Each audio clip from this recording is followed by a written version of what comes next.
Welcome back. Thank you very much to Counterculture.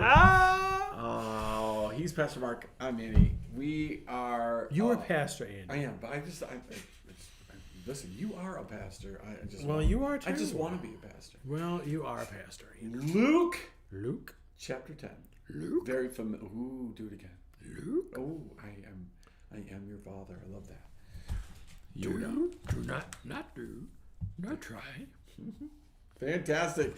Mary Martha. I'll be able to story talk now. Yes, I've just heard my voice for the rest of the day. There you go. Mary Martha, very familiar story, verses 38 to the end of the chapter. Can you read that for me? Then I got questions. As Jesus and his disciples were on their way, he came to a village where a woman named Martha opened her home to him. She had a sister called Mary who sat at the Lord's feet, listening to what he said. But Martha was distracted by all the preparations that had to be made. She came to him and asked, "Lord, don't you care that my sister has left me to do the work by myself? Tell her to help me." "Martha, Martha," the Lord answered, "you were worried and been upset about many things, but only one thing is needed. Mary has chosen what is better, and it will not be taken away from her." So we look at this story, and it's very funny because I was talking to some people about it this week, and it's very similar in nature to Peter walking on water, right? We pick out of the story what we want. So when Peter walks on water, we focus on the fact that he started to drown in that whole story. That's where you want to be. If you want to focus on the fact that he walked on water, that's where you are. In this story, we focus on Martha. Because when he started to sink, loser. Yep. Instead of winner. We don't. We do. I'm so cool. You are very cool. I'm like, for an old guy, I'm cool. Or not. Go ahead. And self-proclaimed. I am none of those things. We in this story with Mary and Martha, we focus on Martha, right? Mm-hmm. And rightfully so in this story because there's good points on that whole thing. Right. It's easier to beat up your congregation with that than the Mary part. Exactly. Right. But we look at verse 38, right? And again, your version said what? As Jesus and his disciples were on their way, he came to a village where a woman named Martha opened her home to him. Okay. So when you read that, I read it the other day for the first time. I'm always thinking that it's Mary and Martha's home. But specifically in your version and my version, it does not say that. It's actually very specific. Her home. It was Martha's home. It wasn't Mary's home. Mary had... I assume the two of them were still, like, they lived together in that home with their brother, probably the brother Lazarus, is what I've always assumed. We've always assumed that. Yeah, it could be. Always, it has been like Mary had a responsibility, should have been helping. That's what Martha was trying to say. Like, hey, Mary should be helping here. The truth of the matter is, it says that it was Martha's home. So my question is, we think counterculture, right? We love this whole you and me thing. We love this whole team thing at church. We love, like, everybody's on board. But the truth of the matter is, there are moments where God calls us to something. There is no we to the whole thing. It is God says, Pastor Mark, Pastor Andy, go do this. I can take you along with me, but it does not mean that it is your task. So my question in this countercultural world is, how do we avoid taking on someone else's task as our own when it isn't our own? Well, let's just get the big one out of the way. How many times have people done that to pastors? You've had it done. Yep. I love the line. Pastor said, "Oh, this gal comes up to him one Sunday, Pastor, we really need to do this." I hear you. Next week she goes, "Pastor, we really need to do this." I hear you. Next week she goes, "Pastor, we really need to do this." I hear you. Now, what that means, just for anybody listening, when the pastor says "I hear you," that just means doesn't mean I'm going to do anything about it. I just hear you. I heard what you okay, said. But here's the thing. She comes up the next week. "Pastor, we really need to be doing this." He goes, "Well, since the Lord's laid it on your heart, he must want you to do it." "Oh, no, he doesn't want us to do it that bad." Yeah, here's the deal. There are a lot of things. So a friend of mine pastors church, and he was telling me about some people stand out smoking outside the church door, and I've had that happen too. Sure, I do. It probably happened. That's probably many pastors have had that. But and someone comes in and says, "Pastor, you need to go out and tell them to quit smoking." And no. Yeah. If you're bothered by it, you go tell them. Well, I don't want to be the meanie. You go be, no. It's like I get really upset when people tell their kids, "You better be good, or you're going to go up to see the pastor." I have told people, do not tell your kids that. Yeah. Yep. I want your kids to know that their pastor is someone safe to come to, not someone that they're going to go to get divine retribution. Although I can rain that down pretty good if I need to. I think that's the thing is there's a phrase, "Not my circus, not my monkeys." Yep. And here is something I have learned. If you're a pastor and you're listening, I won't charge you for this one. When people sit here and they tell me about all these things going on in their life that are out of control, my next question to them is, when they take a breath, well, what are you going to do about it? Yeah. And you'd be surprised. I've said that to people, and they look at me like, what? What? Yeah. What do you mean? I said, what are you going to do about it? Because I can't do anything about it. Yep. I can't come in. I can't make it right. I can pray for you. I can give you some thoughts on it. But at the end of the day, you have to decide what you're going to do with it. So we live as pastors. That's called personal responsibility. We live in this world where people are always coming and dropping their baggage off on us and expecting that. So if you're encouraging pastors out there again, and you're saying, listen, you need to be able to deal with this, right? And understand that I'm to walk up alongside you, but I am not to necessarily do the task that God has called for you. I can help you carry the burden in some way, shape, or form, but that's not you transferring the burden over to me. So when the person comes up and says, "Pastor, I can't pay my rent this month," that's not I pull out my checkbook or the church's checkbook and write you a check. Yeah. Right? That's how you pray about it. Yeah. So how do we not take on that burden specifically?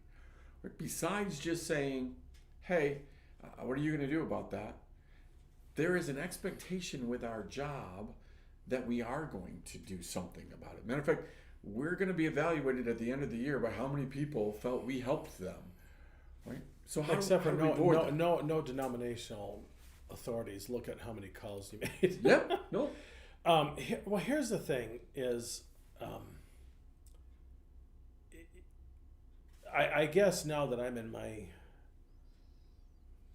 going into my fourth decade of ministry, my age, leadership, according by my age, I've learned a lot. And so one of the things, at the beginning, I would have thought, okay, I got to do this, until I realized I'm not helping anybody. Yep. I have had people come to me and say, "Well, Pastor, I can't pay my rent," and they at the other church I went to, the pastor always paid my rent.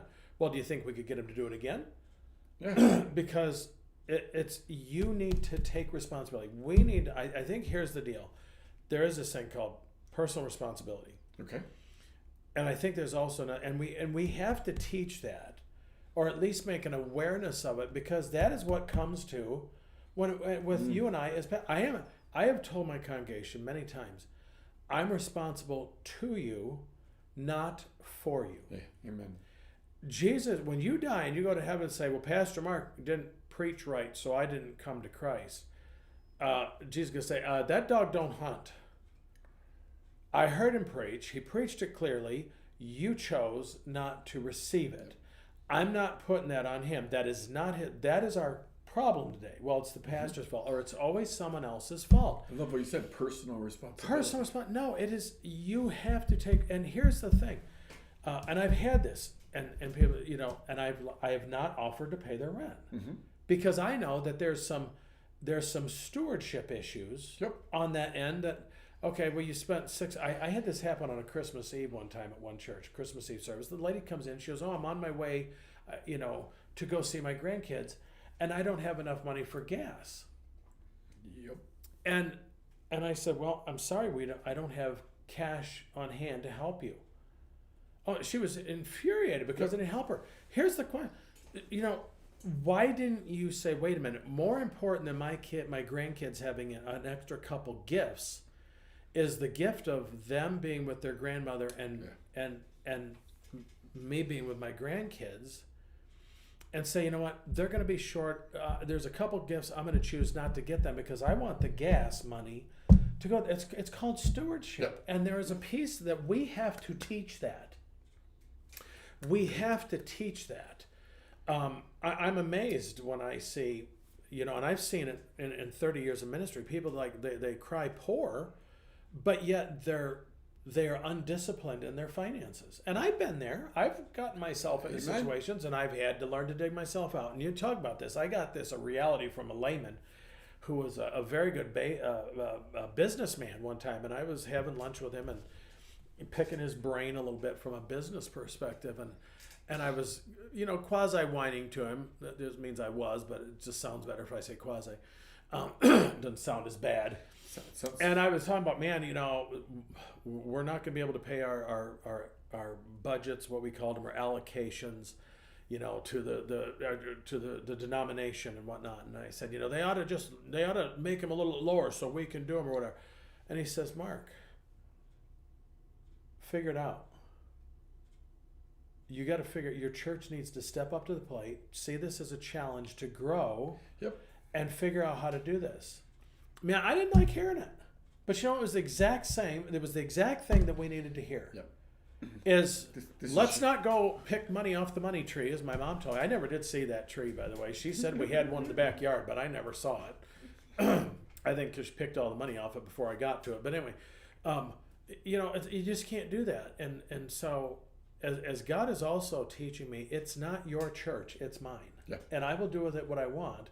And you're not responsible for covering the debt. You lead it, but ultimately, I will take care. But I'm also going to I'm going to motivate people. They need to come together, take ownership, because we say it's our church until it isn't, that's exactly, or it's going to cost us too much. And so, at some point, there has to be the personal responsibility. But here's the other thing: God does not always say yes to our prayers. That's why so many people get upset. Well, He didn't answer my prayer. Yes, He did. He just said no. And you didn't like it. Okay, so the other side of that coin is God, and I preach this too, so I'm preaching again, I guess. God cares about what is best for me.